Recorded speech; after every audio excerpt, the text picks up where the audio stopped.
नमस्कार साथियों, मेरा नाम है विकास कुमार झा और आप सभी का स्वागत है मेरे YouTube चैनल इंग्लिश विद विकास झा में। आज के इस सेशन में हम जानेंगे कि सेंटेंस होता क्या है और ये कितने प्रकार के होते हैं। तो बस वीडियो के अंत तक बने रहिए ताकि इससे संबंधित जो भी आपके कॉन्सेप्ट्स हैं वो क्लियर हो जाए। ठीक है, सबसे पहले देखेंगे कि एक सेंटेंस जो होता है वो क्या होता है। अगर हम डेफिनेशन की ओर चले तो कहता है a sentence is a group of words that makes complete sense. मतलब शब्दों का एक ऐसा ग्रुप है जिसमें हर एक शब्द अपने प्रयोग के आधार पर उनके निर्धारित जो जगह है उन पे आप प्रयोग करते हुए उनसे कंप्लीट मीनिंग को कन्वे करते हैं। क्लियर है? अर्थात यहाँ पे शब्दों का होना बहुत जरूरी है, लेकिन शब्द में भी देखेंगे कि बहुत सारे इसके पार्ट्स हैं जो सेंटेंस पार्ट के रूप में काम करते हैं, जैसे सब्जेक्ट का होना, साथ ही साथ एक फाइनाइट वर्ब का होना, जिससे कि एक मीनिंगफुल सेंटेंस बन सके। अब इसमें देखेंगे कि क्या कंटेन करता है। एक तो बहुत आवश्यक चीज है सब्जेक्ट का होना और दूसरा है हमारा प्रेडिकेट। इन चीजों को भी हम लोग समझेंगे। सब्जेक्ट होता है जिस चीज के बारे में हम बात कर रहे हैं, मीन्स जिस चीज के बारे में आप सेंटेंस में बता रहे हैं, दैट इज योर सब्जेक्ट। और प्रेडिकेट क्या होता है? प्रेडिकेट होता है जो हमारा सब्जेक्ट का एक इन्फॉर्मर होता है, सब्जेक्ट के बारे में बताता है कि सब्जेक्ट क्या है, सब्जेक्ट क्या करता है। ठीक है ना? और प्रेडिकेट में आपके पास एक वर्ब का होना बहुत जरूरी है। Without verb you can not frame predicate. अब इसके साथ हम देखेंगे ऑब्जेक्ट भी हो सकता है, कॉम्प्लीमेंट भी हो सकता है, लेकिन एसेंशियल पार्ट क्या है प्रेडिकेट का? That is verb. अभी इन दो सेंटेंसेस को हम देखेंगे, यहां पे इन चीज को समझेंगे। पहला सेंटेंस हमारा कहता है सी सिंग्स ब्यूटीफुली। यहां पे ये जो सी है जिसके बारे में आप बता रहे हो कि यह जो है ना बहुत अच्छा गाती है, ठीक है ना, तो ये हमारा सी जो है सब्जेक्ट है। ये क्या है? सब्जेक्ट प्रोनाउन है, ठीक है ना। तो सब्जेक्ट होता है जिसके बारे में हम बात करते हैं, मीन्स इसको सिंपली हम कह सकते हैं टॉपिक ऑफ डिस्कशन। क्लियर है? अब ये हमारा सिंग्स जो है ना ये वर्ब है। अब ये कैसा वर्ब होना चाहिए प्रेडिकेट में? तो that verb must be finite. Finite कहने का मतलब है कि जब एक ऐसा वर्ब जो अपना रूप परिवर्तन अपने सब्जेक्ट के नंबर पर्सन या फिर टेंस के अनुसार कर लेता हो। मतलब हम सब जानते हैं ना कि वर्ब जो होते हैं वो V1 से V5 तक होते हैं। अब एक तो सिंपल सा लॉजिक है इसके पीछे कि हमें वर्ब के फॉर्म को बदलने की आवश्यकता है, इसी कारण से तो हम वर्ब के फॉर्म देखते हैं। ठीक है ना? अर्थात ये कहीं न कहीं किसी न किसी जरूरत के कारण ही अपने रूप को परिवर्तित करते होंगे, and that makes it finite, जिस कारण से वर्ब को फाइनाइट बनाया जाता है। क्लियर है? तो हम देख रहे हैं ये हमारा वर्ब हो गया। इसके बाद हम देख रहे हैं कि एक एडवर्ब है जो कि क्वालिफाई कर रहा है किसको? ये क्वालिफाई कर रहा है वर्ब सिंग्स को। तो ये जो पूरा का पूरा पार्ट हो गया यहां से आपका, that is going to be your predicate. ये आपका प्रेडिकेट हो गया। तो इसमें हम क्या देख रहे हैं कि वर्ब विद्यमान है। कैसा वर्ब है? तो फाइनाइट वर्ब है। क्लियर है? ठीक इसी तरह से अगर हम नीचे के सेंटेंस में देखें तो कहता है the boy is playing in the garden. यहां बताया जा रहा है कि बच्चा जो है ना वो गार्डन में खेल रहा है। हम किसके बारे में बात कर रहे हैं? द बॉय के बारे में। और इसी बॉय के लिए हमने क्या प्रयोग किया है? द। तो ये हमारा सब्जेक्ट हो गया। और यहां जो बाकी बचा हुआ पार्ट है दैट इज योर प्रेडिकेट, जिसमें कि हम देख रहे हैं इज हमारा फाइनाइट वर्ब है। कैसे? तो अगर हम बॉय को हम प्लूरल फॉर्म में यूज करें, यहां पे बॉयज कर दें, तो हम देखेंगे कि इज जो है आर में बदल जाएगा। तो फाइनाइट का यही काम है कि वह अपना रूप परिवर्तित कर लेता है। जैसे ही सब्जेक्ट में कोई चेंजेस होता है तो उसका इफेक्ट उस पर आता है, या फिर आप टेंस बदलते हैं तो टेंस के अकॉर्डिंग वो बदल जाता है। तो ये हमारा फाइनाइट वर्ब हो गया। और इज प्लेइंग जो है कॉन्टिन्यूअस टेंस बनाने के लिए ये हमारा मेन वर्ब हो गया। ठीक है ना? और इन द गार्डन एक फ्रेज है, और टोटल यहां से यहां तक आपका जो है ये प्रेडिकेट हो गया। क्लियर है? आई होप कि आपको ये समझ में आ गया होगा। चलिए आगे बढ़ते हैं नेक्स्ट की ओर। अब देखेंगे types of sentences. Types of sentences की बात करते हैं तो ये दो आधार पे होता है। एक मीनिंग के आधार पे हम बात करें तो सेंटेंस 5 प्रकार के होते हैं। पहला होता है हमारा एसर्टिव सेंटेंस, दूसरा होता है इंपेरेटिव, तीसरा ऑप्टेटिव, चौथा एक्सक्लेमेटरी और पांचवा इंट्रोगेटिव। लेकिन आज इस सेशन में हम बात करेंगे स्ट्रक्चर के आधार पे। तो स्ट्रक्चर के आधार पे हम देखेंगे मूलतः हमारे 3 प्रकार के सेंटेंस होते हैं। पहला होता है हमारा सिंपल सेंटेंस, दूसरा कंपाउंड और तीसरा कॉम्प्लेक्स। तो आज हम एक एक करके इन चीजों को समझने का प्रयत्न करेंगे। चलिए, नेक्स्ट हमारा है सिंपल सेंटेंस। हमारा एक ऐसा सेंटेंस होता है जिसमें एक ही इंडिपेंडेंट क्लॉज होते हैं। अभी सब चीज सीखेंगे कि क्लॉज क्या है, फ्रेज क्या है, हर चीज के बारे में हम बात करेंगे। तो कहता है कि एक ऐसा सेंटेंस जिसमें एक इंडिपेंडेंट क्लॉज हो। इंडिपेंडेंट क्लॉज को हम प्रिंसिपल क्लॉज के भी नाम से जानते हैं और साथ ही साथ इसको हम एक और नाम से जानते हैं जिसको हम बोलते हैं मेन क्लॉज। तो मेन क्लॉज क्या हुआ, इंडिपेंडेंट क्या हुआ? इंडिपेंडेंट का मतलब होता है स्वतंत्र, जो अपने आप में कंप्लीट मीनिंग रखता हो। क्लियर है? उसको हम बोलते हैं इंडिपेंडेंट क्लॉज। मतलब एक क्लॉज का सेंटेंस जो कंप्लीटनेस एक्सप्रेस करता हो, जिसके पास अपना सब्जेक्ट और अपना फाइनाइट वर्ब हो, या यूं कहें अपना सब्जेक्ट और अपना प्रेडिकेट हो। क्लियर है? अब देखेंगे इसमें क्या देख रहे हैं। नॉर्मली ये हमारा जो मोस्ट एक्सेप्टेड जो हमारा सेंटेंस स्ट्रक्चर है, मैं उस चीज को लिख रहा हूं। हो सकता है सब्जेक्ट के बाद वर्ब के बाद ऑब्जेक्ट हो सकता है सब्जेक्ट के बाद वर्ब के बाद कॉम्प्लीमेंट हो, या अन्य तरह के स्ट्रक्चर्स यूज किए जा सकते हैं। अब देखते हैं इन तीनों सेंटेंसेस को देखेंगे। कहता है सी रीड्स बुक्स, वह क्या पढ़ती है? किताब पढ़ती है। अब देखेंगे यहां पे यह जो है एक सब्जेक्ट है और ये आपका क्या है? प्रेडिकेट है पूरा का पूरा। इसी में हम बात करेंगे रीड्स की, तो ये हमारा क्या है? एक फाइनाइट वर्ब है। तो ये जो हमारा हुआ ना, एक क्या है? इंडिपेंडेंट क्लॉज है। इंडिपेंडेंट क्लॉज का मतलब क्या हो गया कि जो अपने आप में स्वतंत्र रूप से अर्थ व्यक्त करता हो। अब देखेंगे अगर हम इस पूरे सेंटेंस को एक बार पढ़ें तो आपको कंप्लीटनेस के साथ मीनिंग को समझने में मदद मिलेगी।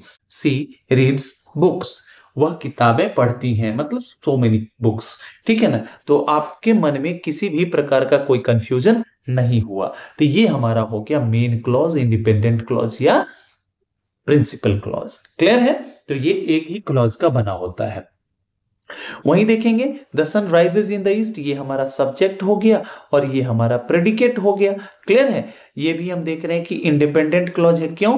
क्योंकि ये भी अपने आप में कंप्लीट मीनिंग को एक्सप्रेस कर रहा है। ठीक है?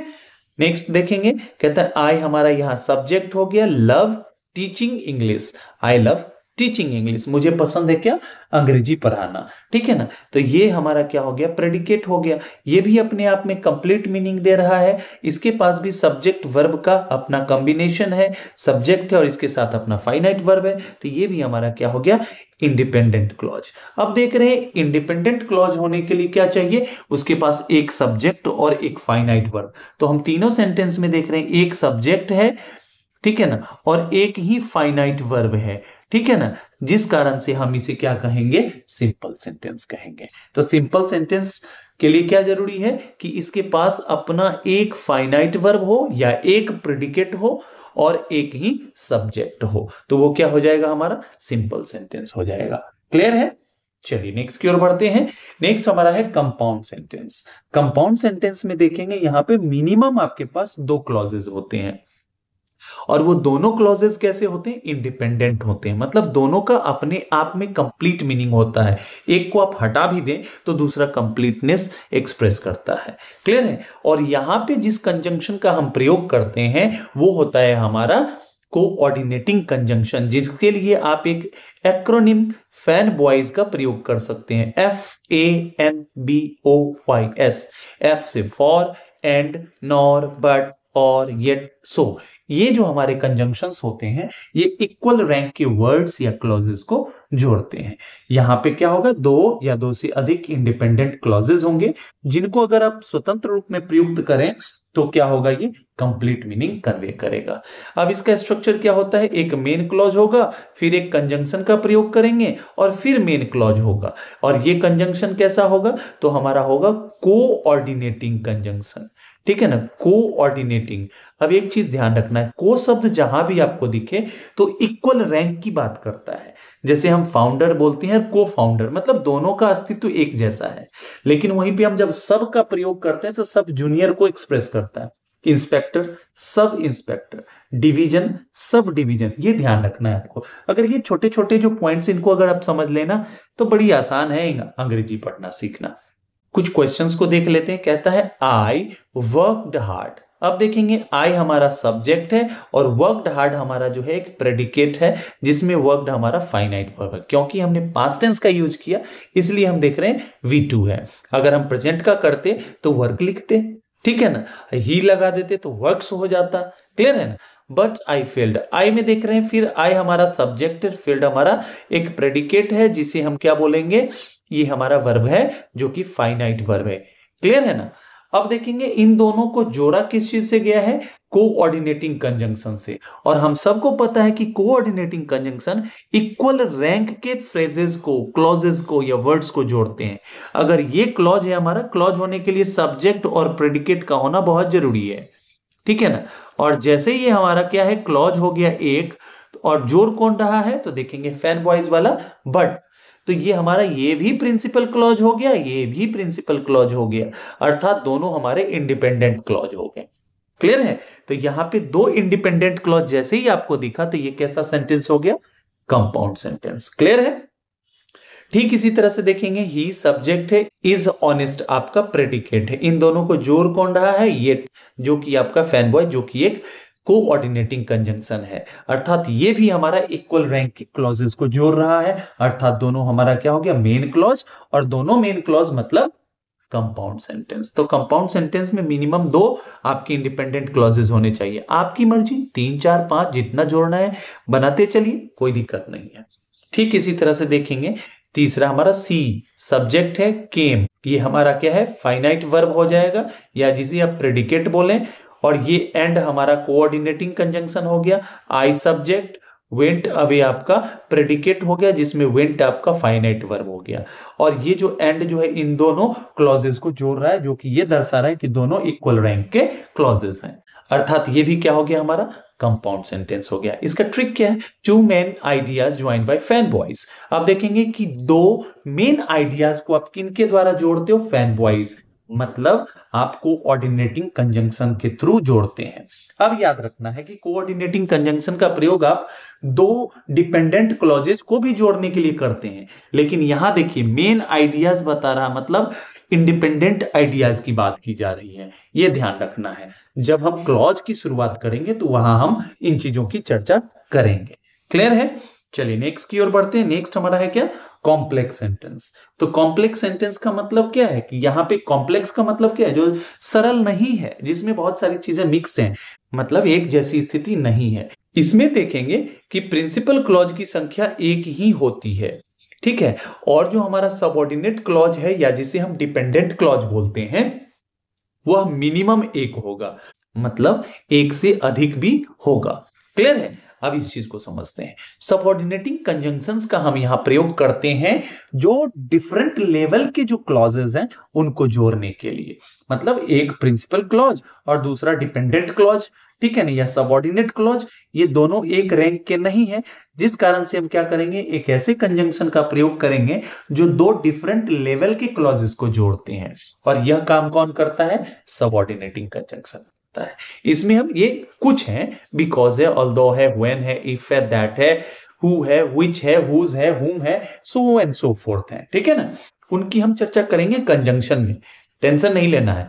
आप जिस भी टॉपिक की बात करेंगे आपके लिए मैं हाजिर हूं। एग्जाम्पल्स को समझ लेते हैं। आई नो, आई नो ये हमारा एक क्लॉज है जिसमें हम देख रहे हैं सब्जेक्ट आई है और नो हमारा फाइनाइट वर्ब है जिसे आप प्रेडिकेट भी बोलेंगे। मैंने पहले ही स्पष्ट कर दिया है कि प्रेडिकेट में वर्ब अकेला भी हो सकता है या वर्ब के साथ और भी फ्रेजेस यूज किए जा सकते हैं। क्लियर है। दैट इन दोनों को जोड़ रहा है। सी हमारा सब्जेक्ट है, इज हमारा क्या है, फाइनाइट वर्ब है, और ये इज ऑनेस्ट जो है प्रेडिकेट को बना रहा है। अब देखेंगे कि यहां दो इंफॉर्मेशन हैं, लेकिन दोनों इंफॉर्मेशन एक दूसरे पर डिपेंड कर रहे हैं। अब किस पे, मैं जानता हूं, आप क्या जानते हैं कि वह ऑनेस्ट है। अब ये देखिए, ये जो है ना अपने आप में स्वतंत्र है, ये अपने आप में कंप्लीट है, जिसके कारण से हम बोलेंगे प्रिंसिपल क्लॉज, ठीक है ना। और दैट सी इज ऑनेस्ट, अब यहां क्या कि वह ईमानदार है। अगर हम पहले वाले पार्ट को, ये जो आई नो है, इसको हम हटा दें तो देखेंगे कि ये अपने आप में इनकम्प्लीट है। ये लग रहा है ना कि अगर मैं सीधे बोलूं दैट सी इज ऑनेस्ट तो आप कहेंगे कि क्या, कि वह ईमानदार है क्या, अधूरापन लग रहा है, इट मीन्स यह डिपेंड करता है कंप्लीटनेस के लिए, मीनिंग के कंप्लीटनेस के लिए इस पार्ट पे, इसलिए हम इसे बोलते हैं डिपेंडेंट क्लॉज। और डिपेंडेंट क्लॉज को ही हम क्या बोलते हैं, डिपेंडेंट क्लॉज को ही क्या बोलते हैं, सबऑर्डिनेट क्लॉज बोलते हैं। क्लियर है? चलिए, इसी तरह से नेक्स्ट क्या कहता है, व्हेन द बेल रैंग, जब घंटी बजी। अब देखिए व्हेन द बेल रैंग, जब घंटी बजी, आपको लग रहा है ना कि अधूरापन है, सिर्फ मैं अगर इतना ही बोलूं जब घंटी बजी, तो आपको लग रहा है ना कि कुछ और मिसिंग है। तो ये पूर्ण हो रहा है कब, जब हम आगे इसकी चर्चा कर रहे हैं।